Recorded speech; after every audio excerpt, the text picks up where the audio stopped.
Muito bem, voltamos com o nosso Gazeta Entrevista desta noite. Eu recebo em nossos estúdios o advogado Gilson Pescador, ele que defende o prefeito James Gomes de Senador Guiomar, cassado no último dia 3 de setembro, com base no artigo 41A da Lei das Eleições, a popular compra de votos. Ele foi cassado por determinação do juiz da 8ª Zona Eleitoral, Dr. Afonso Branha Muniz, baseado em alguns fatos. Para você que está em casa, que tem acompanhado esse processo, acompanhado as notícias a respeito disso, para lembrar você, para que você fique mais embasado. 3 fatos arrolados no processo foram julgados procedentes pelo juiz, com a ajuda de depoimentos e provas colhidas durante a investigação. Um dos fatos indica que James Gomes teria oferecido uma roçadeira a um rapaz dependente químico em troca de voto. O outro fato diz que o então candidato, na época, ele já prefeito, então candidato à reeleição, teria oferecido a um eleitor a quantia de R$300. E o outro fato, também acatado pelo juiz, doutor Afonso Branha Muniz, foi a promessa da construção de um poço artesiano e de um posto de saúde na Bonal, em Quinari, lá em Senador Guiomar, em troca de votos. O artigo 41A, dentre as condutas vedadas, aquelas configuradas, tipificadas como compra de voto, está a promessa condicionada ao pedido explícito do voto. Dr. Gilson Pescador, que já impetrou os devidos recursos junto à Corte Eleitoral, nos fala sobre a tese da defesa. Segundo ele, os fatos arrolados, os fatos admitidos pelo magistrado, segundo a defesa, não se sustentam. Doutor Gilson Pescador, boa noite. Boa noite, Alain. Muito obrigado pelo convite. Espero que esse breve preâmbulo tenha deixado um pouco mais claro o nosso bate-papo para o senhor, para o nosso telespectador também, para a gente poder desenvolver a entrevista. Doutor Gilson, em primeiro ponto, né, eu queria também apresentar o doutor Gilson Pescador. Ele é natural de Santa Catarina, formado em Direito pela Universidade Federal do Acre, tem título de cidadão acreano pela Assembleia Legislativa, além disso, formado em Filosofia pela PUC do Paraná e em Teologia também pela PUC, só que do Rio de Janeiro. É professor de ética profissional, foi professor, né, de ética profissional na PUC do Rio e tem especialização em Direito Público, também administrativo e constitucional. Quase que nós perdemos o doutor Gilson Pescador para o sacerdócio católico, como quase que foi padre, mas essa é a história para outra entrevista. Doutor Gilson, a tese da defesa é que estes fatos que eu citei ainda há pouco, da suposta compra de voto, do oferecimento de benefício, do oferecimento de dinheiro, de roçadeira em troca de voto, foi acatada pelo juiz. O senhor tenta desconstruir essa tese. Baseado em quê? Muito bem. Alain, inicialmente é bom dizer que o James Gomes e a Branca, eles foram eleitos com quase 1.000 votos de diferença, 800 e poucos votos, na verdade, sobre a coligação segunda colocada. E foi um dos 3 prefeitos reeleitos no último pleito municipal no estado do Acre. E o que causa estranheza logo de início é que o que é mais comum é que um prefeito no exercício do cargo cometesse outras infrações eleitorais, como as condutas vedadas ao agente público, que estão lá nos artigos 73 a 78 da Lei 9.504 de 97.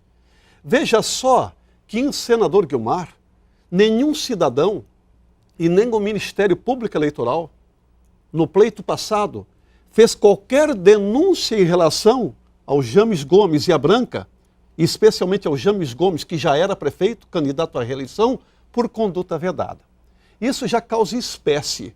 Por quê? Até porque o rito e as sanções para esse tipo de infração são outras. As condutas vedadas, para você que está em casa possa compreender, pedir ao doutor que explique, como o James já era prefeito e concorria à reeleição, existem certas condutas que são vedadas ao gestor público que está concorrendo no pleito eletivo. Doutor, explique isso. Isso, então, porque algumas vedações para o agente público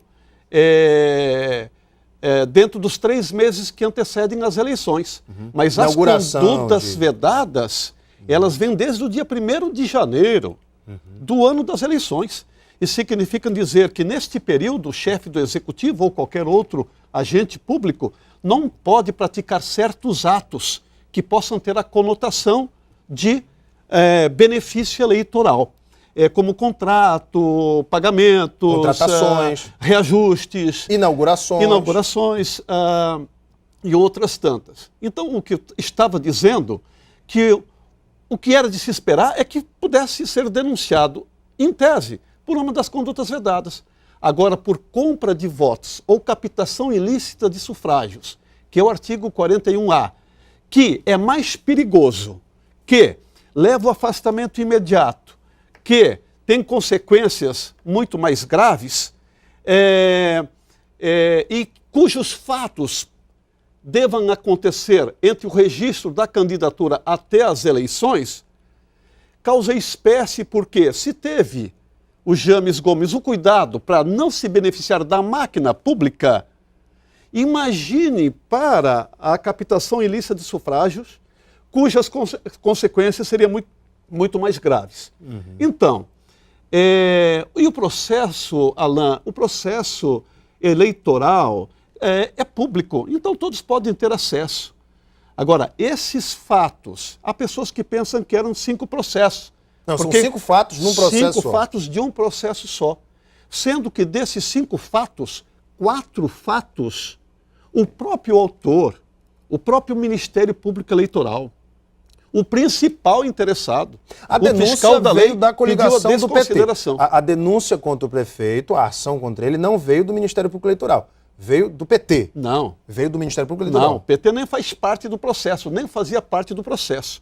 Andou já com a carruagem em curso, já na metade do caminho para frente. A ação é do Ministério Público Eleitoral. Perfeito.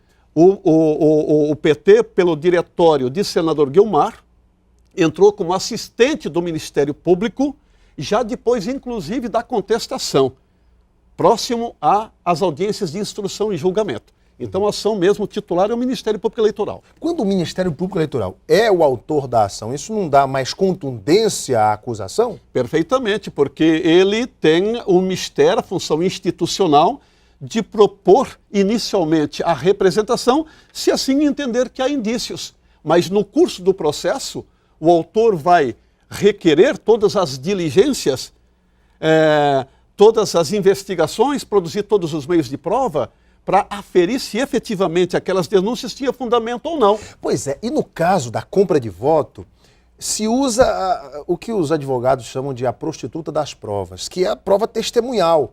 E nesse caso de compra de votos, tem que haver alguém para denunciar, dizendo, olha, o candidato me ofereceu certo benefício em troca do meu voto.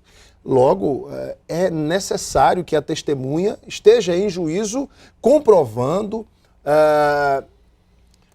de forma bastante contundente aquela tentativa de corrupção eleitoral.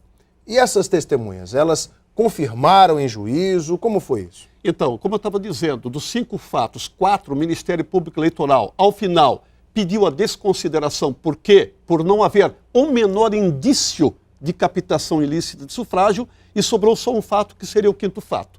E o mais interessante é que as testemunhas do 1º, do 2º e do 3º fatos eram todas empregadas do coordenador da campanha, do coordenador, de fato, da campanha da coligação segunda colocada, interessada no resultado da ação. Isso reconhecido em audiência, diante do juízo. Isso está provado em juízo? Está provado. Isso é muito nos sério. autos do processo, não só provado, como 2 fugiram. Das 3 testemunhas, a primeira testemunha e a segunda testemunha, uma teria recebido R$50, outra 150 e essa terceira 300. O coordenador lá é Henrique Belezura. Henrique Cardoso, conhecido como Belezura, que tem foto nos autos, abraçado com André Maia, fazendo o V da vitória depois das eleições. cujo partido PV participou da coligação segundo interessado. Por que o juiz não acatou, então, o juiz não acatou esse fato dessas testemunhas serem supostamente empregadas do coordenador de campanha de André Maia? E não é só isso, se fosse isso... O juiz não acatou isso? Não acatou em relação ao terceiro fato, que é a testemunha Erlenilson, que reconheceu ser empregada e cujo testemunha do juízo Henrique Cardoso reconheceu que era empregada e que tinha investido dinheiro na campanha da segunda coligação. E não só isso, como o TSE, a jurisprudência, ela é tranquila, ela é forte, no sentido de que a prova tem que ser cabal, mas a prova do autor. Quem tem que provar inicialmente que o fato, que a captação, que a compra de votos ocorreu de forma contundente, de forma robusta, de forma firme, é o autor, inicialmente. Então, diante disso, o senhor entrou com recurso, com agravo regimental. Inclusive, o procurador regional eleitoral do Ministério Público Federal, doutor Fernando Piazenski, se manifestou pela procedência da ação cautelar impetrada para conferir os efeitos suspensivos ao recurso eleitoral interposto pelo prefeito James Gomes, pelo doutor Gilson Pescador como seu advogado, nesta ação.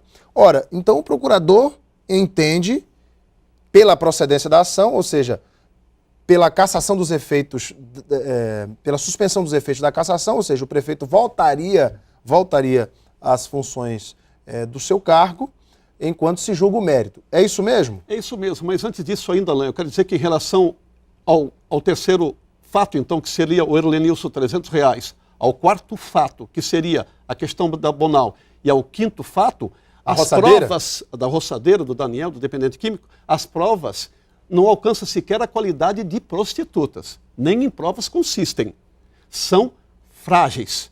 Por isso entendemos que a improcedência da representação devia ter sido a melhor decisão no meu modesto entendimento.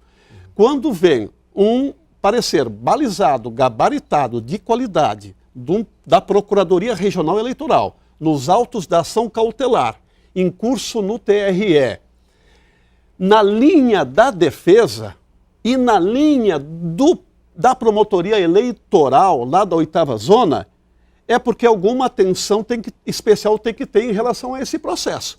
Porque quando o fiscal da lei, já na segunda instância, já no TRE, diz não, e isso é raro, conceder efeito suspensivo a recurso em captação ilícita de sufrágio é uma exceção. E quando vem o fiscal da lei, o procurador eleitoral dizer, não, tribunal, o nosso entendimento é de que a cautelar merece ser deferida ou favorável, no sentido de emprestar efeito suspensivo, com todo o zelo que tem a Procuradoria Eleitoral, com todo o preparo e qualidade que tem o Fernando José Piazenski, o doutor Procurador da República, esta manifestação vem na linha da defesa, no sentido de que não houve o menor indício de compra de votos e, por isso, ou o efeito suspensivo, no nosso entender, é a medida correta a ser atribuída ao recurso eleitoral, ou se não, nos autos de um agravo regimental que nós estamos aguardando o julgamento. Muito bem.